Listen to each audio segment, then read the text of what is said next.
Hey guys, welcome to the Hot Johnson. This week, we're actually going to be jamming on a topic that a listener sent in that she was struggling with. And Bron and I were like, hey, let's talk about it because it's a pretty relatable thing in the realm of relationships. Yes, indeed. And how oftentimes when we get into relationships, how we can lose ourselves. Like, have you ever had that happen before where you start dating someone and like a lot of your own goals, your passions, your self-care, your hobbies start to go out the window and you just kind of get consumed by the relationship. I'm just going to quickly read the message that this person sent. It said, hey guys, how do I navigate healing while getting into a new relationship? I always find that I lose myself.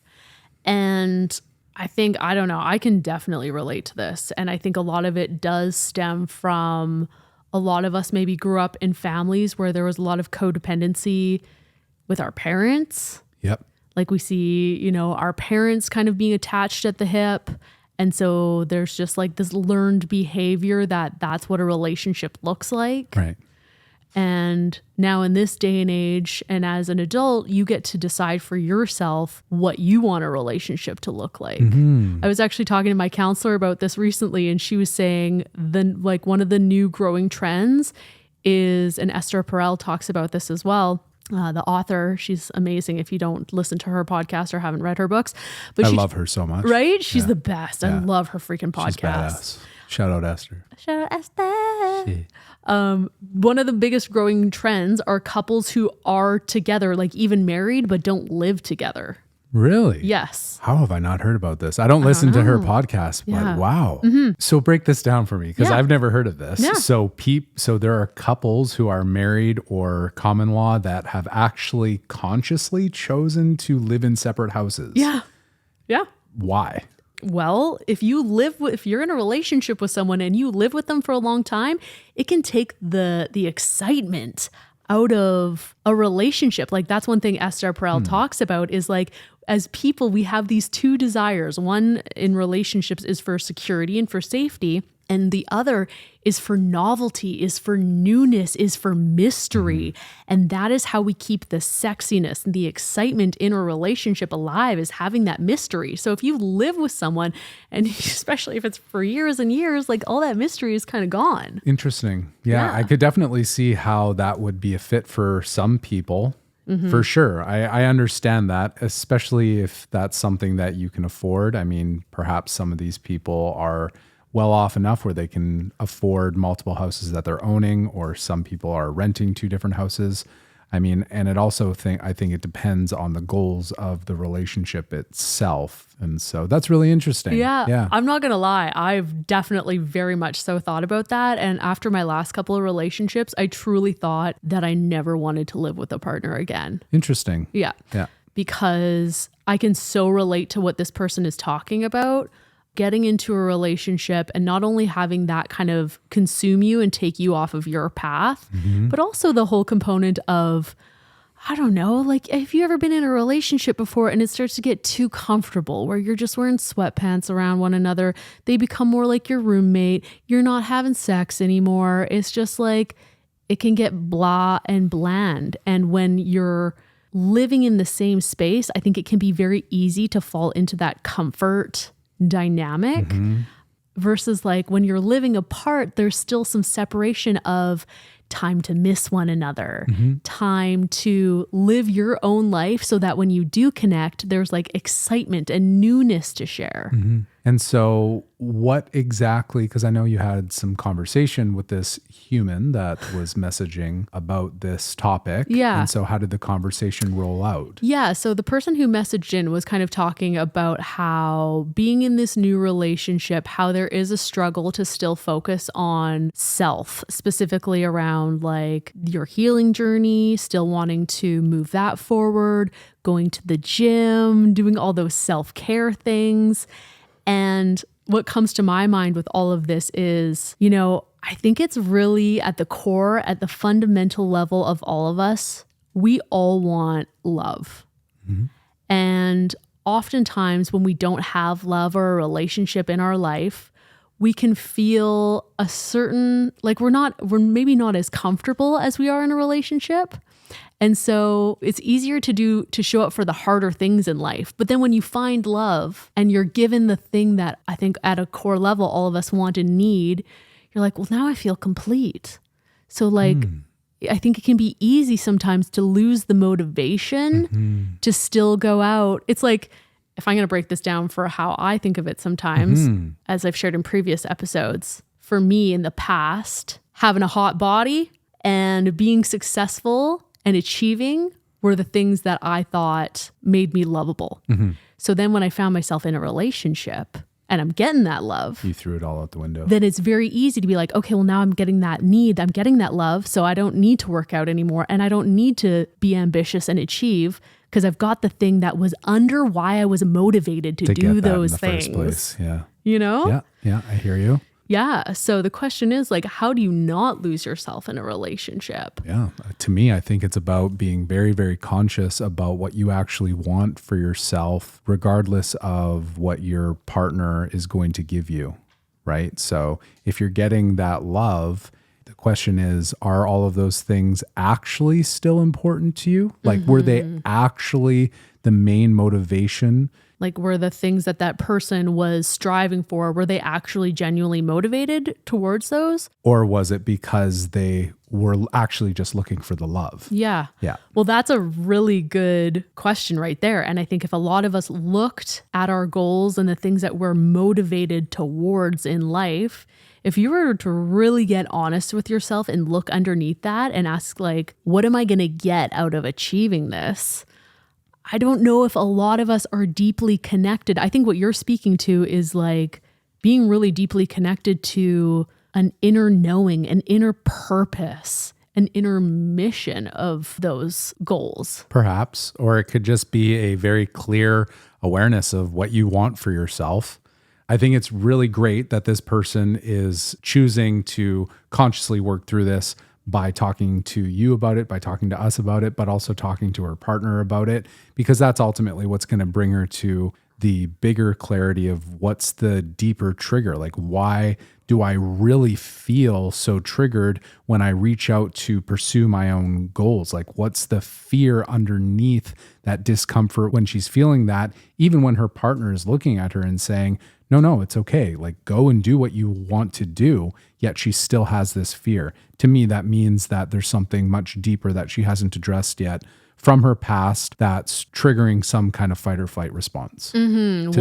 She did say, like, her and I were chatting a little bit, and she did say that when, like, the example that she used was like going to the gym, she often feels guilty for going to the gym. And so I think a really good thing, if this is you and you feel like you do lose yourself and you self-abandon, because that's ultimately what it can be sometimes, as you get into a relationship. And I think there's either two things that go on. Either the dopamine hit of it feels so good and you just get consumed and you genuinely are so consumed by it that everything else goes out the window. I think that can happen. But I think you can also get into this pattern, and maybe this is like from childhood, of learning to put other people and their needs before yourself. Yeah. So in those moments where maybe if you do have the desire to go to the gym or do something for yourself, like asking yourself, what is the fear? If I go and do this thing, what is the concern? Are you worried that person is not going to love you anymore because you're not giving them all your attention? Because that's what mom or dad did. Right. Yeah. So like really asking yourself, when you want to go do those things, what is the fear underneath it? I personally feel like I can relate more to the dopamine hit of when you get into a new relationship and it just feeling like there's nothing like the drug of a new love and a new relationship. And it's very easy to get disconnected from your passions, your goals, your, you know, I was even like looking at since being in this, I've been in this relationship for a few months now, and I was looking at my stats today on my, like my Aura ring, which is like your Fitbit. And like all my stats have gone down, like my cardiovascular health, my sleep score, because you're just like, it's easy to get in those habits of not prioritizing those things as much. Interesting. You know? Yeah. Like you're staying up late. Normally I'm so strict about my bedtime routine, and what I look at is, first of all, there's an awareness of that dopamine and that high, and just recognizing that like all the things that I was doing before, like, you know, even going to school and going to the gym, those don't feel as fun anymore because the relationship high feels so much higher than everything. Interesting. You don't have that? You don't get that? No, I don't. Because to me, getting into a relationship isn't about fulfilling a void. It's about adding to the life that I'm trying to create for myself already. And so on some level, I can definitely relate because of those, you know, those love chemicals that flow through the body. But I've made it a very conscious effort for probably about 15 years to really be aware of the difference between actions that are motivated from those chemical drugs. Oxytocin. Yes. Versus actions that are coming forth from my own personal goals, interdependent of the relationship. If I may, I feel like you have always been better at me than you have a healthier separation between yourself and others. Mm-hmm. I don't know if you've noticed this, but like bringing it back to like the family dynamic, because literally anything that is going on in your life, especially relationships, probably stems back to your upbringing and your family dynamics. Mm-hmm. Like there was much more enmeshment with me and mom, for example, growing up, you know, and that's something that I have really, that's been a huge, huge part of my counseling journey my entire life, is learning to cut that cord and differentiate between the people I love, especially my family, and myself. Mm-hmm. And I feel like you and I have had a bit of a difference in that. You've had a healthier separation of yourself and others. And that's something that I've had to work on and still do have to work on. Yeah, I think I have to work on that still too. I think that coming from a anxious attachment style, it's definitely something that I've had to work on. I don't know if what you're saying is necessarily true.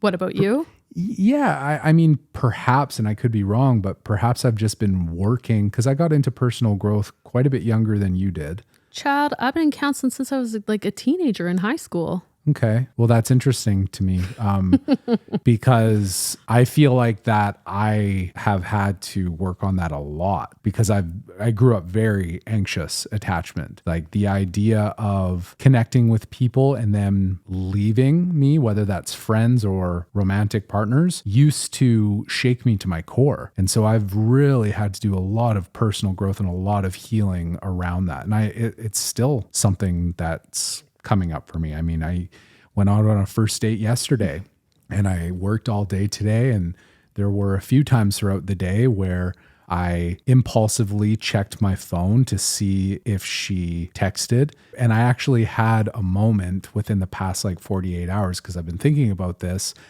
I took a moment to reflect on how like really anxious I used to get when I didn't hear back. Like I would be flooded with a story of like, I'm not lovable, I'm not loved, she doesn't love me, she's gone. All of these stories that were so outside of reality. Whereas now I still see that part of myself. I'm still a witness to that part of myself that used to think that, but that voice is so quiet and I don't even acknowledge it as something that's true because it's not true. It's like a phantom trauma response. It's like a phantom echo that still exists inside of me, but I'm like, oh, I love that doesn't run my life anymore. I love that that's not a dominant character in my life because I see it as totally false. So you've had the anxious attachment going on, and I hear you've done a lot of work on that. Do you feel like you would actually lose yourself in relationships? I used to, like in my early 20s. Even in my mid-20s, for sure. I think that it's been a very slow and gradual process as I've matured and as I've continued to do healing work and personal growth. I've continued to acknowledge the difference between codependent relationships and having a more interdependent relationship where, for example, this woman that's talking to you, to be able to have more balance, to be able to say, and I think it comes down to communication, to be able to say, I want to go to the gym and have some time alone. and let's make dinner later together, right? To be able to communicate for yourself what quality alone time looks like that makes you happy, while simultaneously considering what quality time with your partner looks like that also makes both of you happy, so that you're not losing yourself. You're still having your independent life, but you're also having your relationship life as well. And being able to visualize that and put it into words and being able to communicate that with your partner is how you create that interdependency. So how do you feel like for you in the past when you struggled with losing yourself in relationships, what is the thing that helped you the most not do that and be more connected to your sense of purpose, your life, your goals? Great question. It comes down to loving yourself. Because if you really, really love yourself, you don't feel like you need the love from the other person because you have it within yourself. It's great to receive it. Of course, everybody loves to receive the love, but you don't feel like you need it in order to stay regulated. So the answer to your question is, the more I healed the parts of me that thought I needed a woman to love me in order to feel okay as a boy, as a man, the more I was okay with a woman not loving me. And therefore, when I got into a relationship, I would be able to watch her leave or watch her not text me back, and sure, still feel the pang of hurt, initial hurt, because I was excited about her, I liked her, but that hurt didn't last so long because the foundation of my relationship with myself was a healthy one. And so I could fall back on that self-love as opposed to feeling just totally demolished, totally crushed that she left, right? Right. I feel like, I hope that makes sense. Yeah, totally. But I also feel like the answer to that question is probably different for many of us, because it sounds like for you, like when I asked you what was the thing that helped you most, have your own sense of self, not lose yourself, stay connected to your goals, your answer was like loving yourself more. Yeah. And for me personally, to hear what you just said, I'm like, I feel very much so like I have a great relationship with loving myself, that I haven't needed a partner. But despite that, I still find it can be easy to lose myself in a relationship, because I think for a lot of us, what is underneath is different. For you, maybe it was self-love. For me, I think it's putting other people before myself. That pattern from childhood of learning to put other people before myself. Yeah. And what's underneath that though? Like it can just be easy to fall into that. What's underneath putting people before myself? Yeah. I think a lot of it can be learned behavior, a way of being that it's like a lot of these things, whether it's codependency, attachment styles, so many of these things can be developed at a young age. And as you get older, if you choose to, you get to consciously be aware of it and put a stop to it and start practicing a different way of being. Yeah. Yeah. And like I hear maybe what you're hinting at here is still not loving myself. It always comes back to self-love. Underneath that. It always comes back to self-love, because in putting other people before you, they in turn will be happy with you. That's the learned behavior. That's why we put other people before us, so that they will approve of us putting them first, because that's what we were taught, and therefore get the safe love connection that makes us feel everything's okay. Yeah. And so instead of that, the question is, can I own my own desires, my own boundaries, my own wants in life, while simultaneously accepting that my partner might be a little bit miffed about it? And can I hold my partner being upset with my decision to go off with the girls for a weekend, speaking to this woman perhaps, and simultaneously say to my partner who might get triggered by that, to say, I'm going to go off with my girls, and what would make you feel secure? Yeah. What would make you feel secure? Or even asking the deeper question, what's the fear? Right. What makes you insecure that I'm going off with my girls? Not in an attacking way, but a compassionate conversation. It's like, hey, babe, you're triggered that I'm wanting to go and spend some time with my girls. Why? why is that making you feel scared? What do you think? What is that fear part of you thinking that's going to happen? And that invites the conversation into a really vulnerable place, which is where the healing is really going to occur. And that's what I would say to this woman who's asking this question. She needs to have a conversation. I think it sounds like she's working with a therapist too, but perhaps with her husband, to actually have a dialogue and for her to share, I think first with her therapist, but perhaps it would be really healthy to talk to him about it too, for her to share that part of her that gets triggered into that fear state about feeling so uncomfortable about going and doing what she wants to do. What is that fear really saying? Yeah. Which is what we started talking about in the beginning, but that's the work. Yeah. And I think there are two things that can happen with this. Like what you're speaking to is you can have a partner who is genuinely reactive, gets upset about you going and living your own life and doing your own individual things. And if that's the case, then it's like what you just spoke to of like having a vulnerable conversation with your partner, seeing what the fear is, setting some boundaries, hopefully getting on the same page. And then the other one is what I think myself and a lot of women that I know experience, where it's like our partner is actually totally okay with us going and doing our own thing. It's more an internal struggle.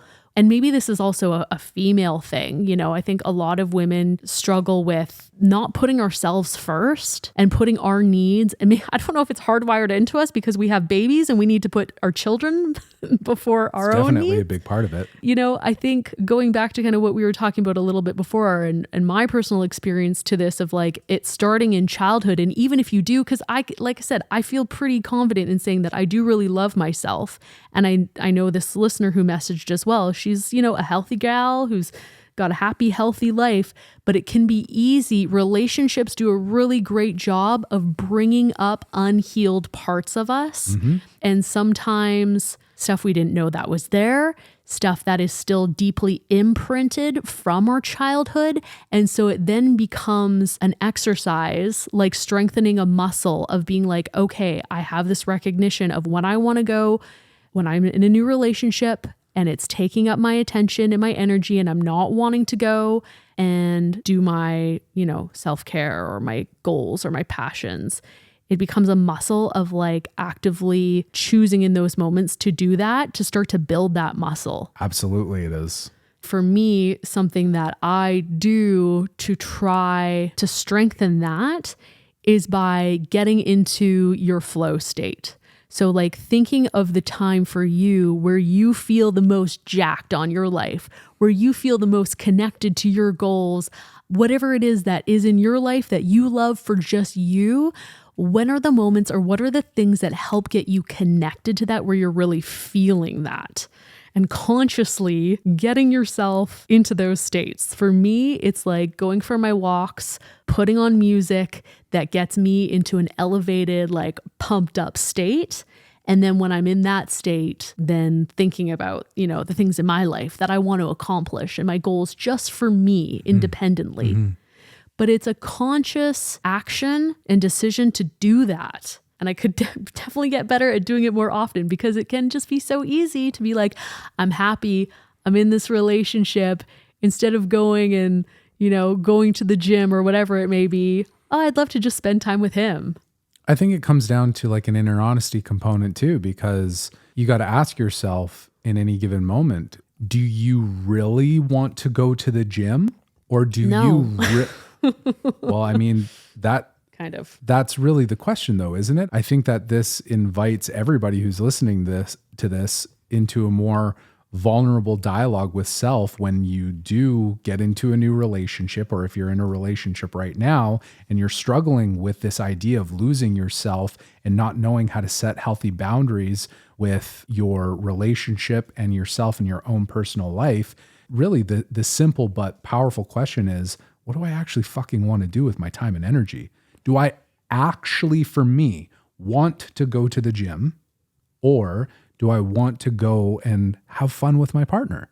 Right? Do I want to go and create the project that is important to me right now? Or do I want to go and spend some time with my lover? It always just comes down to an inner honesty component. And I think another way of weighing that truth is looking at the long-term goals you're setting for yourself and making sure that the actions that you do take are holding you accountable to those bigger goals that you've set. Well, I think a lot of us genuinely do want to just go and spend that time with our lover, because doing that actually feels like good.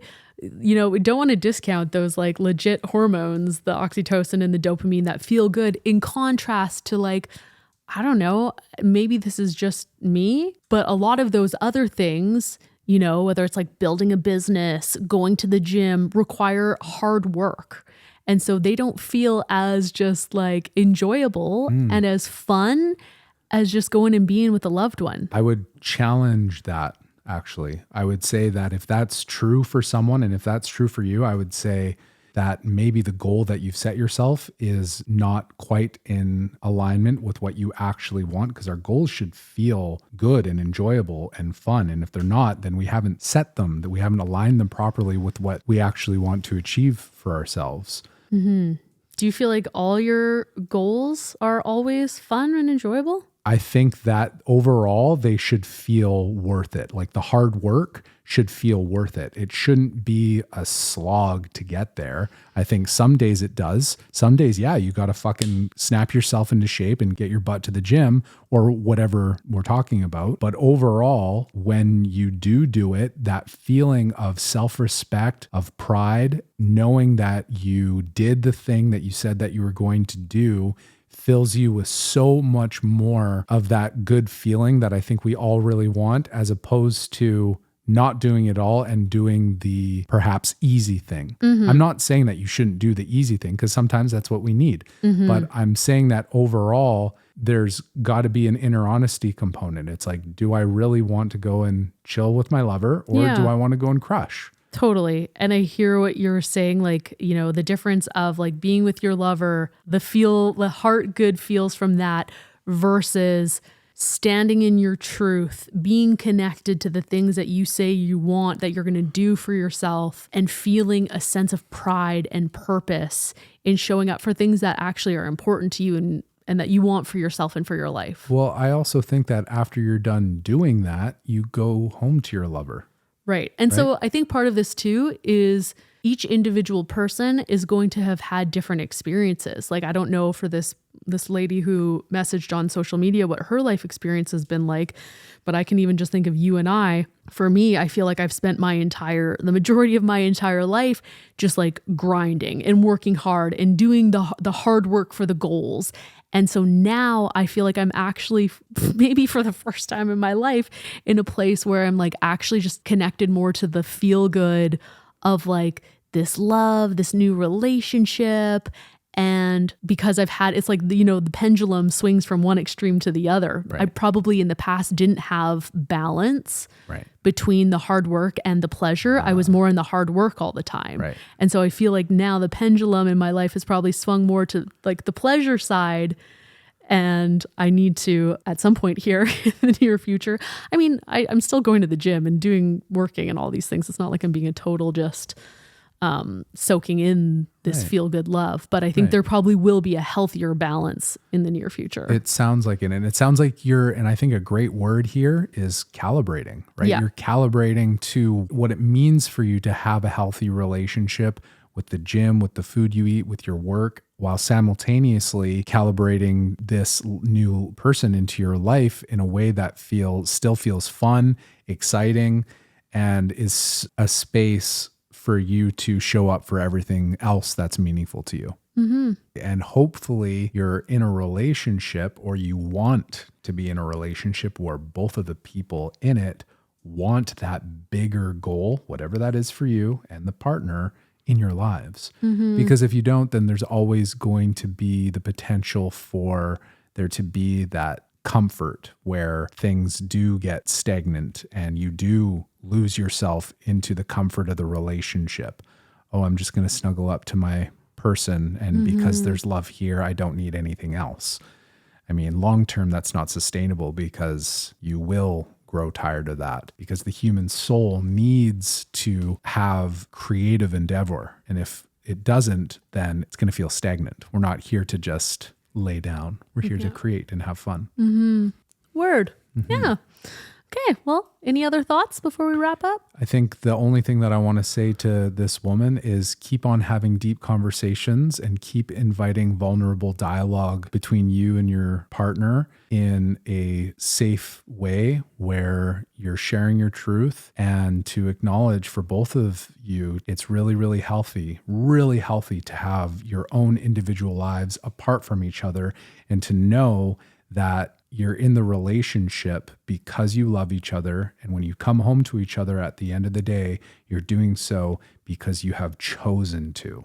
You're doing so because you love that person, and that's the person that you want to spend your life with. And I would say if that's not true for you, then perhaps you're in the wrong relationship. But if it is true for you, then should never, ever be any real worry to go out and to crush the goals in your own life. That's good. That's good. Yeah. And I think it is so nice to have that conversation with your partner so you can get them on board to like actively cheer you on, to be like, yeah, babe, go to the gym. Like, hell yeah. You know? And vice versa. Yeah. He's got his own goals, dreams, and desires. Baby, let's go. Yeah. And how much more exciting the relationship feels when we're off individually going and fulfilling those things in our lives. And then we get to come back together. Unless you live in separate houses.